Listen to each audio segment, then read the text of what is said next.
નમસ્કાર મિત્રો, સ્વાગત છે તમારું આપણી આ વિશેષ વિડિયો સત્રમાં, જ્યાં આજે આપણે વાત કરવાના છીએ ગ્રહોના રાજકુમાર બુધના પરિવર્તન વિશે, જે મે મહિનાની શરૂઆતમાં જ તમારું ભાગ્ય પલટાવવા જઈ રહ્યું છે.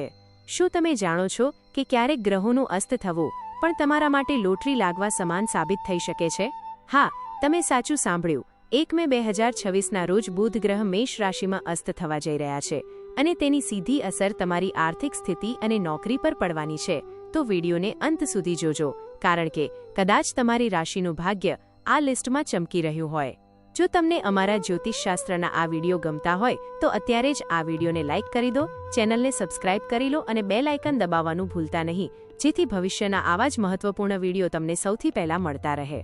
જ્યોતિષશાસ્ત્રમાં બુધને બુદ્ધિ, તર્ક, સંવાદ અને વેપારનો કારક માનવામાં આવે છે અને જ્યારે પણ આવો પ્રભાવશાળી ગ્રહ પોતાની સ્થિતિ બદલે છે ત્યારે તેની અસર સમગ્ર માનવજાત પર જોવા મળે છે. સામાન્ય રીતે લોકો એવું માનતા હોય છે કે ગ્રહ અસ્ત થાય એટલે તેની શક્તિ ઓછી થઈ જાય અને તેનાથી નુકસાન થાય, પરંતુ આ વખતે બુધ અને સૂર્યનો જે સંયોગ મેષ રાશિમાં બની રહ્યો છે તે કેટલીક રાશિઓ માટે નુકસાન નહીં પણ અણધાર્યો ધનલાભ લઈને આવ્યો છે. ખાસ કરીને જે લોકો વેપાર સાથે જોડાયેલા છે અથવા તો જેઓ લાંબા સમયથી નવી નોકરીની શોધમાં છે, તેમના માટે મે મહિનાની પહેલી તારીખથી જ ગ્રહોના આશીર્વાદ વરસવાના શરૂ થઈ જશે. બુધના અસ્ત થવાની આ મોટી ખગોળીય ઘટના 1 મે 2026ના રોજ રાત્રે 11:08 કલાકે ઘટવાની છે, જે દ્રિક પંચાંગ મુજબ ખૂબ જ મહત્વની માનવામાં આવે છે. મેષ રાશિમાં બુધનું અસ્ત થવું એ એક એવી સ્થિતિ છે જ્યાં બુધ સૂર્યની ખૂબ નજીક આવી જાય છે, જેને કારણે તેની બાહ્ય તેજસ્વીતા ઓછી જણાય છે, પણ તેનો આંતરિક પ્રભાવ અમુક ચોક્કસ રાશિઓ માટે ફળદાયી બની જાય છે. આ પરિવર્તનની સૌથી હકારાત્મક અસર જે રાશિ પર થવાની છે તેમાં કર્ક રાશિના જાતકો મોખરે છે, જેમના માટે આવનારો સમય કોઈ વરદાનથી ઓછો નથી.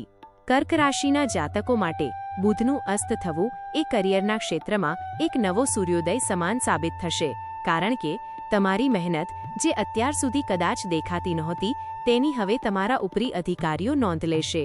કાર્યક્ષેત્રમાં તમારું સન્માન વધશે અને જે લોકો સરકારી નોકરી કે પ્રમોશનની રાહ જોઈ રહ્યા હતા તેમના માટે મે મહિનાના પ્રથમ અઠવાડિયામાં જ કોઈ સારા સમાચાર આવી શકે છે. તમે અત્યાર સુધી જે પ્રોજેક્ટ્સ પર કામ કર્યું છે તેનું યોગ્ય વળતર મળવાનો હવે સમય આવી ગયો છે, તેથી તમારે તમારા આત્મવિશ્વાસને ડગવા દેવો જોઈએ નહીં અને પૂરી નિષ્ઠાથી કામ ચાલુ રાખવું જોઈએ.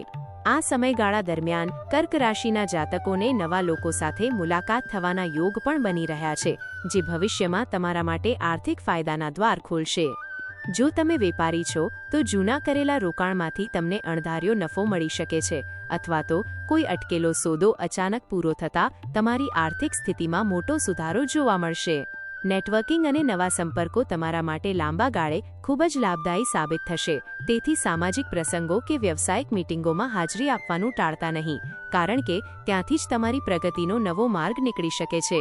હવે વાત કરીએ સિંહ રાશિની, તો સિંહ રાશિના જાતકો માટે આ સમય આર્થિક દૃષ્ટિએ અત્યંત મજબૂત અને સ્થિરતા લાવનારો સાબિત થશે. જો તમે લાંબા સમયથી પોતાનો નવો બિઝનેસ શરૂ કરવાનું વિચારી રહ્યા હતા અથવા વર્તમાન કામમાં કશુંક નવું જોડવા માંગતા હતા, તો 1 મે પછીનો સમય તમારા માટે શ્રેષ્ઠ છે.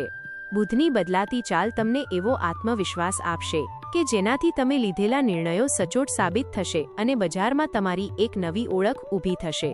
આર્થિક રોકાણ કરવા માટે પણ આ સમય ઘણો અનુકૂળ જણાઈ રહ્યો છે. સિંહ રાશિના જાતકો માટે વ્યવસાયિક મુસાફરીના યોગ પણ મજબૂત બની રહ્યા છે, જે તમને ભવિષ્યમાં મોટા ફાયદા કરાવી શકે છે. આ મુસાફરી માત્ર નાણાકીય જ નહીં પણ જ્ઞાનની દૃષ્ટિએ પણ તમારા માટે મહત્વની રહેશે, કારણ કે તેનાથી તમને તમારા ક્ષેત્રમાં નવી તકોની જાણકારી મળશે. આ સાથે જ સ્વાસ્થ્યની દ્રષ્ટિએ પણ આ સમય ઘણો સુધારાજનક રહેશે. ખાસ કરીને જે લોકો લાંબા સમયથી નાની મોટી બીમારીઓથી પરેશાન હતા તેમને મે મહિનામાં રાહત મળશે. શારીરિક અને માનસિક ઉર્જા વધવાને કારણે તમે તમારા લક્ષ્યોને વધુ ઝડપથી પ્રાપ્ત કરી શકશો. મકર રાશિના જાતકો માટે પણ બુધનું અસ્ત થવું ભાગ્યના નવા દ્વાર ખોલનારો સાબિત થશે, ખાસ કરીને જેમના કામ લાંબા સમયથી અટકેલા હતા. જો તમે ક્રિએટિવ ફિલ્ડ, કળા, લેખન કે માર્કેટિંગના ક્ષેત્ર સાથે જોડાયેલા છો તો તમને તમારી પ્રતિભા બતાવવાની સુવર્ણ તક મળશે અને તમારી કળાની લોકો કદર કરશે. આ સમયગાળામાં તમારી વિચારવાની શક્તિ વધુ તેજ બનશે જેનાથી તમે જટિલ સમસ્યાઓનો પણ સરળ ઉકેલ લાવી શકશો અને તમારા ક્ષેત્રમાં પ્રગતિના નવા આયામો સર કરી શકશો. મકર રાશિના લોકો માટે આ સમયગાળામાં કાનૂની ગૂંચવણો કે કોર્ટ કચેરીના મામલાઓમાં મોટી રાહત મળવાની પૂરી સંભાવના છે. જો કોઈ વિવાદ લાંબા સમયથી ચાલતો હોય તો તેનો ઉકેલ તમારી તરફેણમાં આવી શકે છે અથવા તો પરસ્પર સમજૂતીથી મામલો થાળે પડી શકે છે. આનાથી તમારા મનનો બોજ હળવો થશે અને તમે તમારા વ્યવસાય કે નોકરી પર વધુ સારી રીતે ધ્યાન કેન્દ્રિત કરી શકશો. આર્થિક રીતે પણ આ સમય તમારા માટે આવકમાં વધારો કરનારો રહેશે અને તમારી જૂની ઉઘરાણીઓ પાછી આવવાની શક્યતા છે. બુધના આ ગોચર દરમિયાન તમારી રાશિ ગમે તે હોય, પણ જો તમે બુધ ગ્રહના આશીર્વાદ મેળવવા માંગતા હોવ તો ગાયને લીલું ઘાસ ખવડાવવું જોઈએ, જે અત્યંત શુભ માનવામાં આવે છે. આર્થિક સ્થિરતા માટે બુધવારે ગણેશજીની પૂજા કરવી અને તેમને દુર્વા અર્પણ કરવાથી પણ વેપાર અને નોકરીમાં આવતા અવરોધો દૂર થાય છે. જ્યોતિષશાસ્ત્ર મુજબ બુધ જ્યારે અસ્ત થાય ત્યારે વ્યક્તિએ વાણી પર સંયમ રાખવો જરૂરી હોય છે, કારણ કે ઉતાવળમાં બોલેલા શબ્દો ક્યારેક સંબંધો બગાડી શકે છે. પણ ઉપર જણાવેલી રાશિઓ માટે આ સમય મોટાભાગે સાનુકૂળ જ રહેવાનો છે. મે મહિનાની શરૂઆતમાં જ જે લોટરી લાગવાની વાત છે તેનો અર્થ એ છે કે તમને અણધારી સફળતા અને ધનલાભ મળી શકે છે, જેની તમે કદાચ આશા પણ ન રાખી હોય. તે માત્ર શેરબજાર કે કોઈ ઇનામ હોઈ શકે છે એવું નથી, પણ તમારા વર્ષોના અટકેલા નાણાં પાછા મળવા અથવા નોકરીમાં કોઈ મોટો બોનસ મળવો તે પણ એક પ્રકારની લોટરી જ છે. ગ્રહોની ચાલ હંમેશા આપણને સાવચેત પણ કરે છે અને તકો પણ આપે છે. બસ આપણે તે તકને ઓળખીને તેના પર કાર્ય કરવાની જરૂર હોય છે. આ ત્રણેય રાશિના જાતકોએ મે મહિનામાં આવનારી તકોને ઝડપી લેવા માટે તૈયાર રહેવું જોઈએ અને નકારાત્મક વિચારોથી દૂર રહેવું જોઈએ. યાદ રાખો કે ગ્રહો આપણને માર્ગ બતાવે છે, પણ સફળતા તો આપણી મહેનત અને સાચા સમયના આયોજનથી જ મળે છે. બુધનો પ્રભાવ તમારી બુદ્ધિને એવી રીતે વિકસિત કરશે કે તમે ઓછા સમયમાં વધુ વળતર મેળવી શકશો. ખાસ કરીને ડિજિટલ માધ્યમથી કામ કરતા લોકો માટે આ સમય સુવર્ણકાળ સમાન સાબિત થઈ શકે છે. જેમ જેમ બુધ અસ્ત થવાની તારીખ નજીક આવશે તેમ તેમ તમને તમારા આસપાસના વાતાવરણમાં બદલાવ અનુભવાશે. તમારા કામ કરવાની પદ્ધતિમાં નવીનતા આવશે અને લોકો તમારા સૂચનોને ગંભીરતાથી લેશે. આ સમયનો ઉપયોગ તમે તમારા લાંબા ગાળાના આર્થિક આયોજન કરવા માટે પણ કરી શકો છો, કારણ કે આ સમયે લેવાયેલા નાણાકીય નિર્ણયો તમને ભવિષ્યમાં આર્થિક સુરક્ષા પૂરી પાડશે.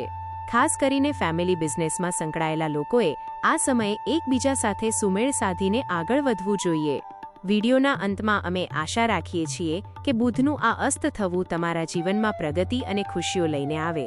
દરેક રાશિ માટે આ સમય કંઈક ને કંઈક નવું શીખવનારો રહેશે, પણ કર્ક, સિંહ અને મકર રાશિના જાતકોએ તો ખાસ તૈયાર રહેવું પડશે, કારણ કે તેમનું નસીબ હવે તેજ ગતિએ દોડવાનું છે.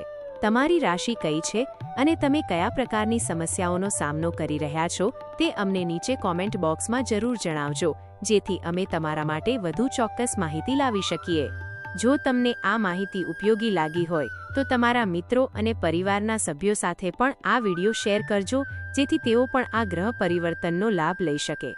અમને કોમેન્ટમાં જય ગણેશ જરૂર લખજો, જેથી વિઘ્નહર્તા દેવ તમારા જીવનના તમામ અવરોધો દૂર કરે. આવા જ વધુ જ્યોતિષીય વિશ્લેષણો અને માહિતીપ્રદ વિડીયો જોવા માટે અમારી સાથે જોડાયેલા રહો. આભાર અને તમારો મે મહિનો મંગલમય રહે તેવી શુભેચ્છા.